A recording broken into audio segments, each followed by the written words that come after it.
Teman-teman semua, ketemu lagi sama gua Pram di sini. Kali ini gue sendiri, gak ada Galuh. Jadi di sini gue mau ngoding bareng-bareng aja soal struct sama interface gitu. Jadi sebenarnya gue sama Galuh ada planning buat bikin ngoding bareng-bareng, kayak gimana menstruktur realisasi project Golang, gimana bikin aplikasi CLI segala macem. Cuman kita kemarin mikir kalau sebelum ke sana kita harus mengerti dulu gimana struct, gimana interface di Golang segala macem gitu. Kebiasaan orang kalau baru pakai Golang, termasuk gue dulu tuh berpikir kalau ngapain sih gue pakai struct, ngapain pakai interface, karena gue tanpa struct, tanpa interface pun bisa bikin program yang gue mau gitu. Cuman seiring berjalannya waktu sama pengalaman gue pakai Golang, akhirnya gue mengerti kalau kenapa struct ini penting, kenapa interface ini penting gitu. Nah, jadi di sini kita mau ngoding bareng buat struct sama interface gitu sih. Oke, apa sih struct? Struct itu kan type ya sebenarnya. Type yang bisa kita bikin sendiri, bukan primitive type yang dari Golang yang kayak integer, float, string, dan lain-lain. Jadi type yang bisa kita pakai, kita buat sendiri, dan bebas kita mau isinya ada apa aja, file-filenya gitu ya.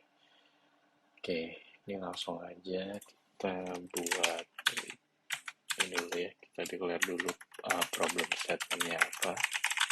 Kita mau ngoding apa hari ini.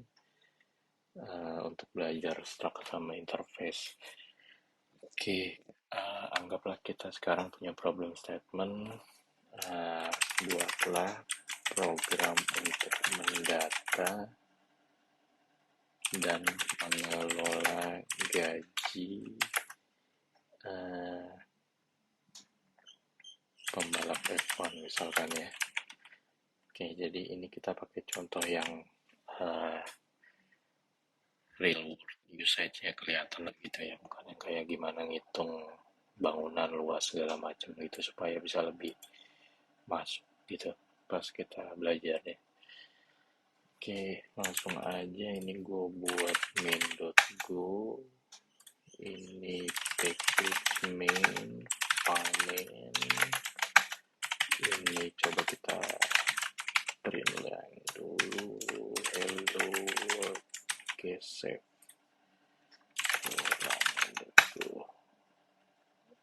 Oke, dompet ini github.com ngolang struct aja kita bikin. Oke, dua random dulu. Oke, udah jalan. Nah, dengan problem statement yang tadi, kita bikin gimana sih buat mendata dan mengelola gaji. Oke, kita bisa mulai dengan pakai map kali ya, driver map, dimana indeksnya itu nanti nama si drivernya, terus di sini gajinya kita bikin integer. Sekarang di sini kita bikin like dengan gaji misalkan 10.000. Terus kita bikin lagi misalkan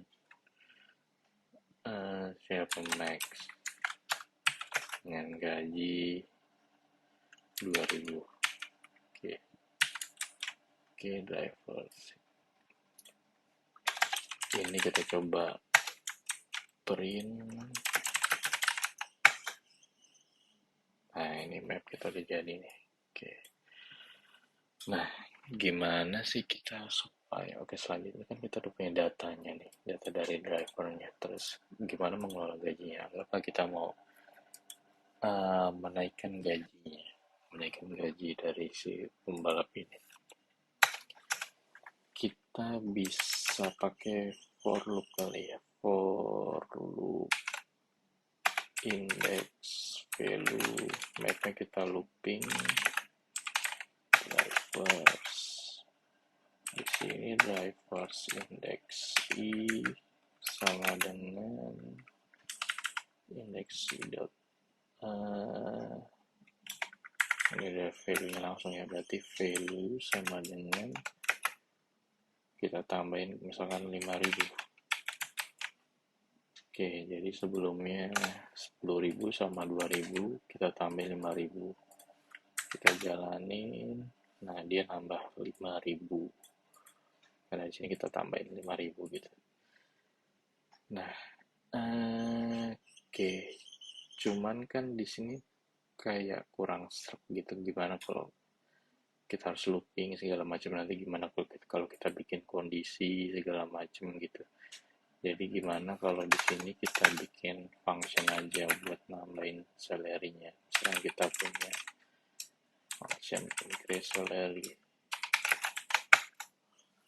yang mana increase salary ini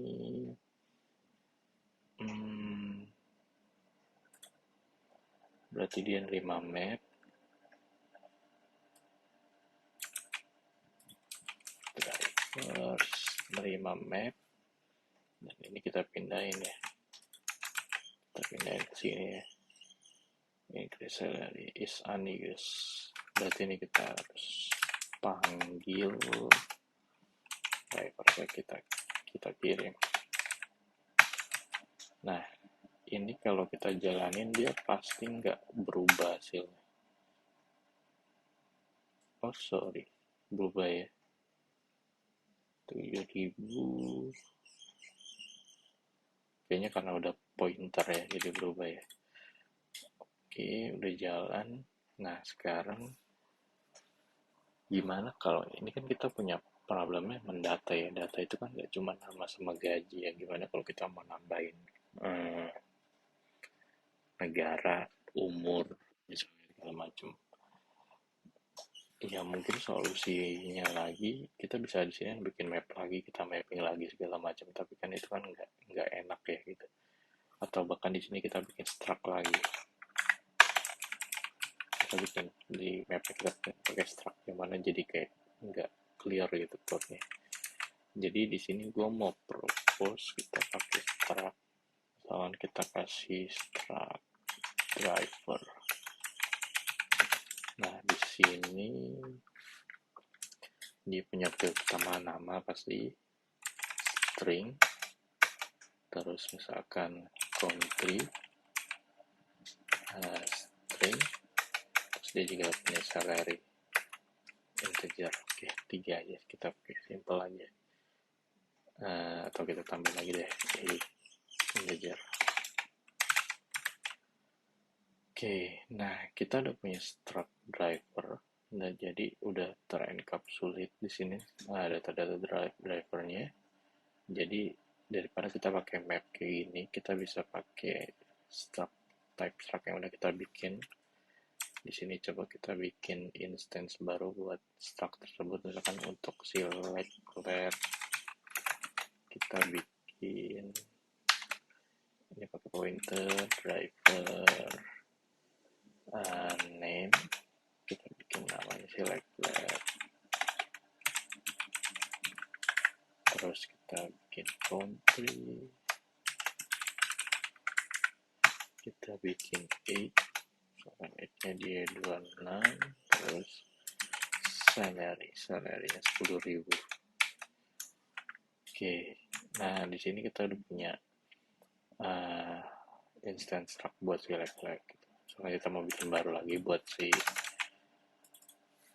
max, kita bikin lagi max,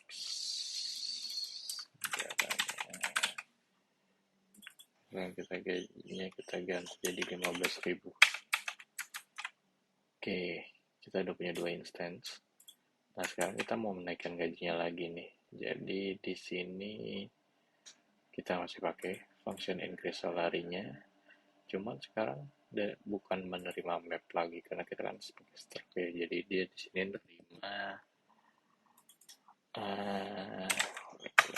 sama si max. Oke. Nah, di sini berarti kita harus ganti argumennya. Kita ganti driver dan dia berarti nerimanya struct ya, driver. Oke, ini berarti harusnya pointer supaya dia bisa merubah driver, type-nya driver. Salah di mana dia? Ini parameter list. Coba dulu. Oke, di sini berarti tinggal kita naikin gajinya aja, driver dot salary sama dengan driver salary plus misalkan kita naikin 6.000. Oke, ini harusnya pointer, nggak mau ya, gini kali ya.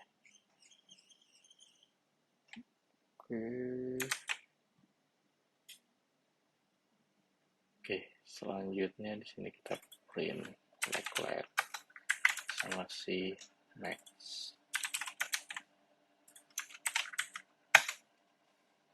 Nah, kalau kita lihat gajinya masing-masing udah naik 6.000, dari 10.000 ke 16.000, dari 15.000 ke 21.000 gitu. Nah, jadi di sini kita udah pakai struct buat data-data drivernya lebih terorganisir dan lebih clean juga daripada pakai map yang tadi. Di sini kita bisa nambahin country X segala macam, nanti kalau misalkan butuh yang lain juga bisa kita tambahin lagi. Oke. Nah, terus sekarang di sini kita udah punya function yang buat increase salary. Cuman kalau kita perhatiin, dia ini cuma nerima satu parameter atau satu argumennya, itu struct driver. Kita lempar. Kita bisa ngerubah function ini jadi method sih. Karena kan dia cuma nerima si driver, struct driver ini. Jadi supaya lebih gampang, kita bikin method aja. Jadi di sini method increase salary, dia punya receiver itu berupa struct driver, dan di sini kita nggak perlu parameter lagi. Di sini kita cuma cukup kita panggil receivernya. Jadi ini method, kalau yang tadi itu function. Nah, method itu apa sih? Method itu sebenarnya function yang terikat sama struct gitu, sama satu struct. Kalau di OOP itu biasanya kita punya kelas, di dalam kelas ada function. Nah, itu kayak gitu. Atau metode gitu. Itu kayak gitu. Kalau di Golang itu dia pakainya struct, terus nanti metode kayak gini. Receivernya apa, sama nama functionnya apa gitu. Nah, ini tuh disebut method gitu. Oke, jadi ini fungsinya kita rubah jadi method, jadi instead of manggilnya kayak gini, ini bisa kita rubah aja jadi leclerc dot instance kita panggil, terus metodenya kita panggil. Oke, salary. Oke, kita jalanin lagi. Nah, ya hasilnya jalan lagi, nambah 6.000 lagi ya kan. Oke, udah nambah, programnya sama. Bedanya di sini kita pakai method, bukan pakai function gitu. Oke, terus ini struct. Jadi kalau ditanya struct itu apa, ya struct itu tipe data sebenarnya sih. Itu jadi yang isinya bisa banyak field supaya bisa terorganisir dan terencapsulate gitu. Oke, nah terus kita bahas interface kali ya. Oke, jadi yang kita sekarang udah punya program yang jalan, yang menurut gue sih sebenarnya udah cukup ya.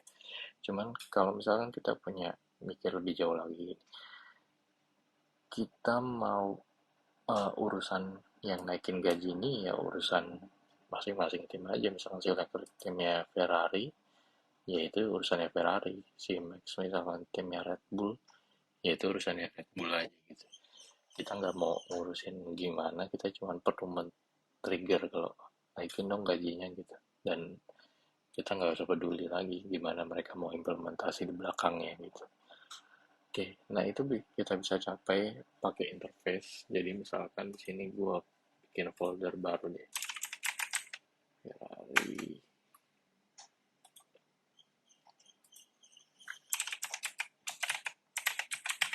Oke. Nah, di Ferrari ini gue pindahin package Ferrari. Jadi ini punyanya si Ferrari. Drivernya beserta metode increase salary-nya. Terus gue bikin lagi buat Red Bull.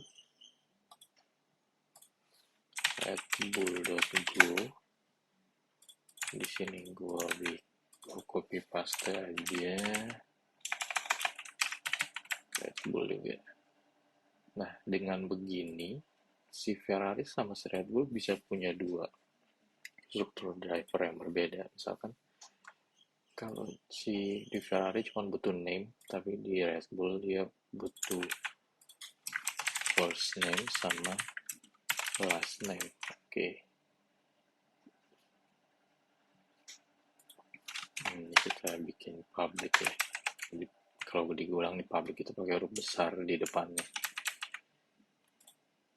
Oke. Nah, jadi dia punya dua fields yang berbeda, dua struct yang berbeda fieldsnya. Yang satu si Ferrari ini cuma butuh name, tapi di Red Bull ini butuh first name sama last name gitu.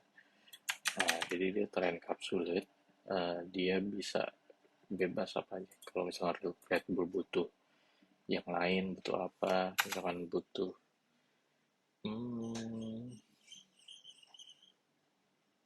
apa yang misalkan butuh egg itu udah ada ya. Misalkan dia butuh ya apalah gitu, nanti bisa kita tambahin ya. Pokoknya intinya bisa beda lah dua ini. Dia bisa punya struct dengan fields yang berbeda. Oke, ini kita udah bikin buat Red Bull sama Ferrari. Terus di sini bisa kita hapus aja. Berarti kita harus import, kita ganti ya. Ini kita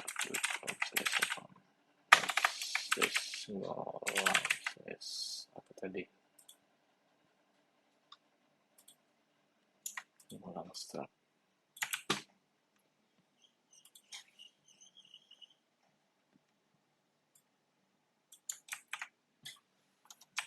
Ferrari sama kita bikin Bull. Oke. Nah, ini berarti kan si leg itu kan dari Ferrari ya. Kalau ini Red Bull. Oke, nah ini karena dia butuh first name sama dia butuh last name.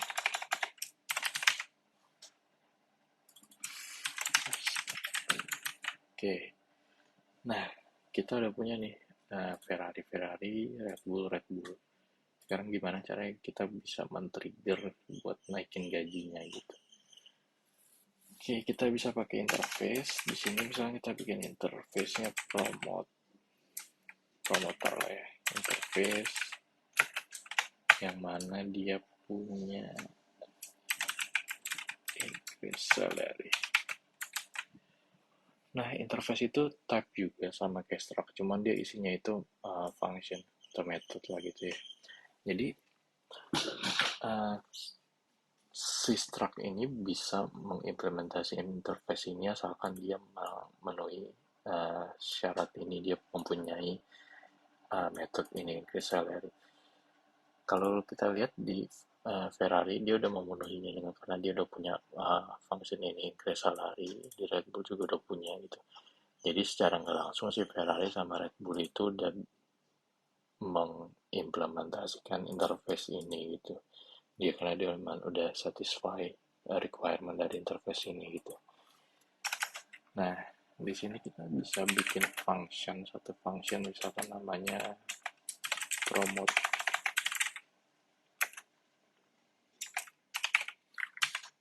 Dia ini kita kasih parameter yang menerima si interface promoter. Interface yang udah kita buat ini. Oke, dan di sini dia tinggal kita panggil aja p.increase salary. Oke. Nah, di sini tinggal kita panggil lagi si promote-nya kita lempar select left, kita lempar juga sini next, kita jalanin. Nah, dia nambah sama kayak tadi. Cuman bedanya apa di sini? Kita udah pakai interface, di mana kita mendefine interface increase salary. Di sini kita kayak ngasih tahu kalau kita sebagai regulator, kita butuh lu semua tim buat mengimplementasikan metode ini increase salary. Pokoknya gue nggak mau tahu, lu harus implementasi ini gitu. Nah, dari tim-timnya ini dia mengimplementasikan metode itu supaya memenuhi syarat dari si ini, syarat dari yang udah kita buat, dimana harus membuat metode increase salary gitu. Dan nanti implementasi masing-masing tim bisa beda-beda. Misalkan si Ferrari mau naikin gajinya sebanyak 12.000, atau Red Bull mau naikin gajinya sebanyak 7.000 aja gitu. Nah, dia bisa bisnis prosesnya tuh bisa terserah dia mau gimana aja gitu. Kita sebagai promoter nggak peduli gimana bisnis yang ada di dalamnya, dia mau naikin gaji segala macam berapa segala macam, kita nggak peduli.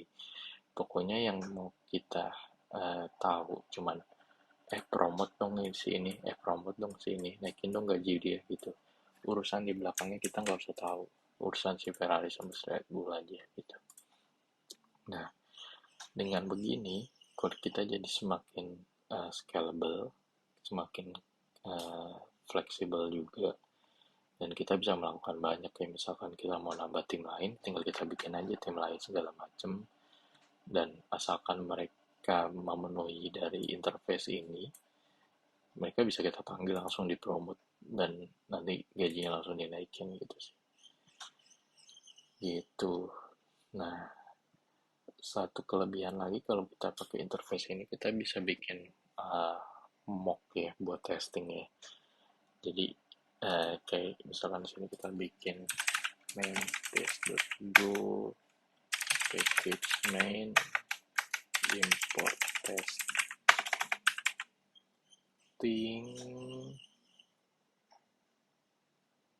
terus misalkan di sini gue bikin fake driver stop name aja sama salary aja. Oke, terus kita satisfy dulu requirement dari interface ini, increase salary. Kita bikin metodenya fake driver increase salary.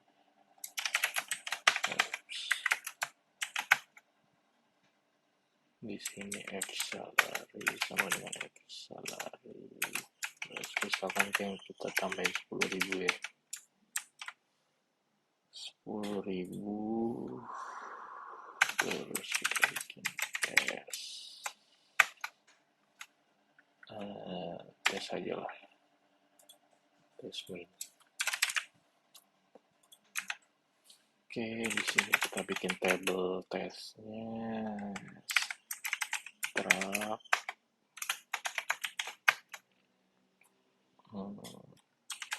driver, terus one. Hasilnya kita mau apa? Oke.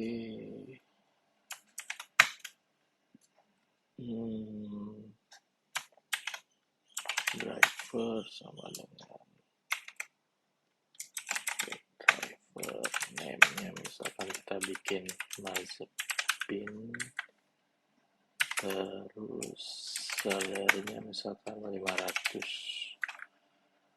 Oke, kita bikin expect-nya apa, kita ganti x1 aja deh. Nah, misalkan berarti 10.000 tambah 500 tuh 10.500. Oke, kita jalanin table testnya di sini.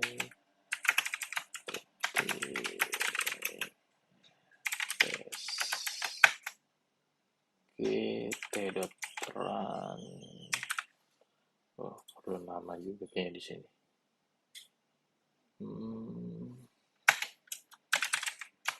Mana tesnya? String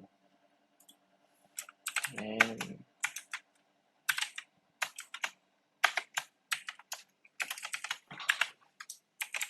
T1.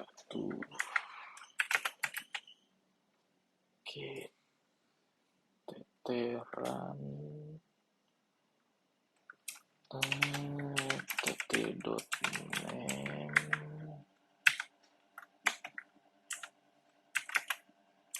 function testing.t.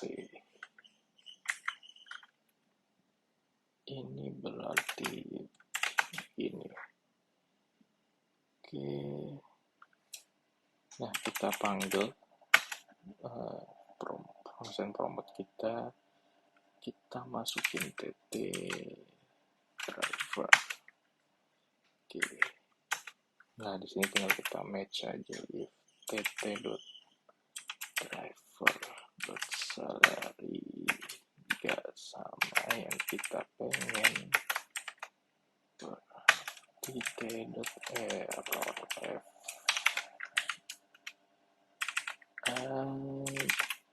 good, karena di integer pakai d1 d driver salary tt.1 untuk testing. Oke, coba kita jalani untuk tes. Nah, ini field missing gimana nih? 83 20. Oh, ini kurang.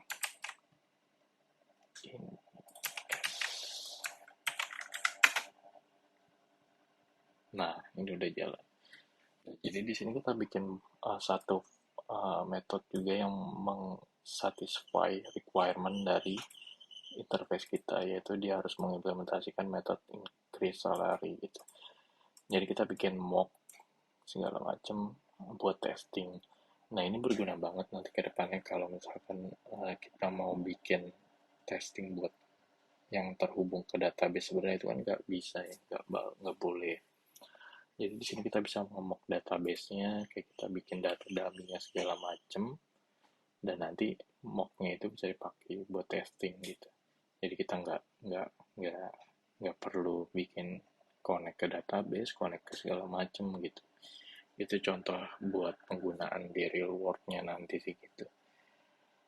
Nah, oke, jadi dari problem statement kita yang tadi, sebenarnya program kita udah jalan sih, gue bilang. Udah mengimplementasikan struct juga, dan juga udah pakai interface juga gitu. Jadi kalau kesimpulannya itu struct itu tipe data ya, yang isinya field, dan nanti struct itu juga bisa punya metode yang terencapsulate, yang bisa kita panggil, yang terikat sama si struct tersebut gitu. Nah, terus interface itu sama tipe juga, cuma di isinya itu adalah function atau method lah ya. Nah, jadi si interface ini kayak mendeklarasikan kalau gua tuh butuh ini dan tolong provide ini gitu. Jadi kayak gua nggak mau tahu, pokoknya lu provide ini gitu. Dan nanti kalau di contoh kita ya, tim ini mau nggak mau ya harus memprovide ini supaya dia bisa jalan gitu. Supaya nanti ketika kita promote dia bisa increase salary-nya bisa jalan gitu. Nah, kenapa dia bisa kayak gini? Kenapa dia dari interface bisa langsung ke increase salary? Karena ya ini udah otomatis langsung si struct ini udah otomatis langsung mengimplementasikan si interface ini gitu. Karena digolang itu kan interface-nya itu eksplisit ya. Kalau di Java atau di PHP gitu kan kita ada kayak extensi atau apa gitu lah kita pakai baru dia mau. Kalau di Golang asalkan lu udah mensatisfy ini dengan lu ada syarat ini dan lu udah mensatisfy membuat function yang sesuai syaratnya, ya otomatis struct lu ini udah bisa dipakai di interface ini gitu sih. Oke, gitu. Cukup buat kali ini ngebahas struct sama interface-nya. Nanti kita lanjut lagi waktu buat topik-topik selanjutnya. Sama Galuh juga gitu. Oke, bye.